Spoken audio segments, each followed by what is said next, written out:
what I hope happened on Tuesday. Almost everyone, including Democrats, were expecting last Tuesday's midterm election results to heavily favor Republicans.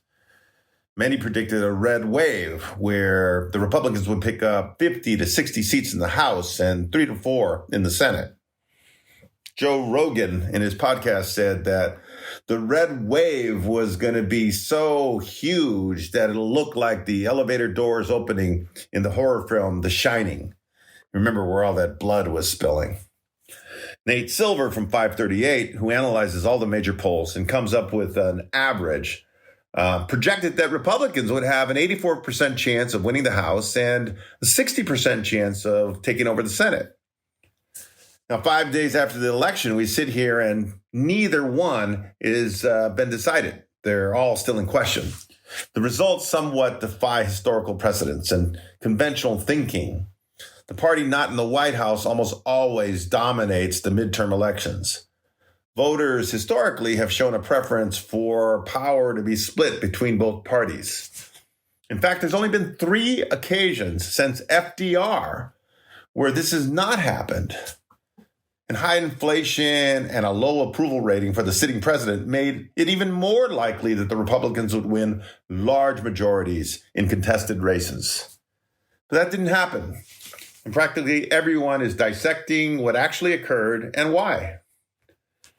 I think it'll be a while before we understand everything, but I can tell you what I hope happened. I hope voters are finally getting tired of the pettiness and hatred that has dominated politics in recent years. Now, please hear me out before you get all worked up reading the following. I hope that this is the beginning of the end of Trumpian politics and candidates on both sides who can only demonize their political opponents. Now, one reason that I think hope is reasonable is that the candidates endorsed by Trump did extremely poorly, horribly, in fact. But here's a twist. In New York, which is a solid blue state, and where AOC is arguably the most visible elected official, Republicans actually did very well, winning almost every contested race and flipping 4 congressional seats in Long Island and in the suburbs. Now, that may seem counterintuitive to most people. In an election where Democrats dramatically outperform expectations, how can one of the most liberal states in the country be one of the few places where Republicans actually surpassed expectations themselves? It's a good question. And I think it may be that the great silent majority in the middle is starting to assert itself and push back.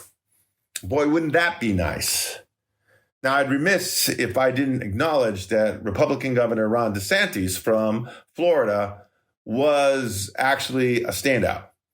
He had an amazing night.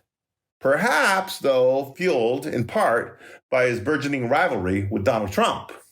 America was great, or at least better, when politicians won elections because of their ideas and not because they were just more skilled at terrifying their constituents and denigrating their opponents.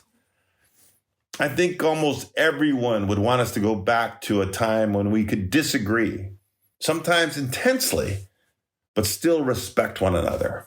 I have to admit, for a while, it seemed impossible that we'd ever get back to that. But maybe, just maybe, something has changed. For the sake of our nation, I certainly hope so. I was surprised with the outcome of the election. I was expecting Republicans to dominate things, and it didn't just occur. The surprises weren't just at the federal level.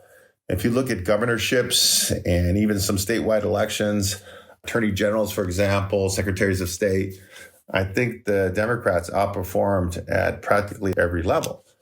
Now, let me just be frank, I don't think the Democrats had a lot to do with that, to be honest. I don't think they ran, that much better races. And I don't think that, their talking points really compelled people. I think people responded to, all the negativity out there. And so candidates that I think were smart and put their ideas out there and maybe were, the way politics are today, combative, but still, it was about their policies and not about just the negativity. I think those Republican candidates actually did well.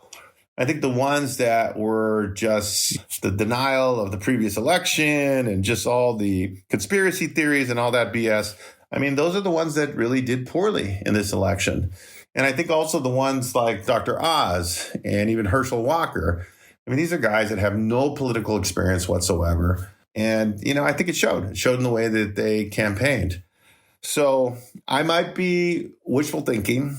I might be trying to think too positively here, but I do want to believe that people are getting tired of all the negativity. They want a government that functions and performs well, gets things done. And wouldn't that be nice? So thank you for listening.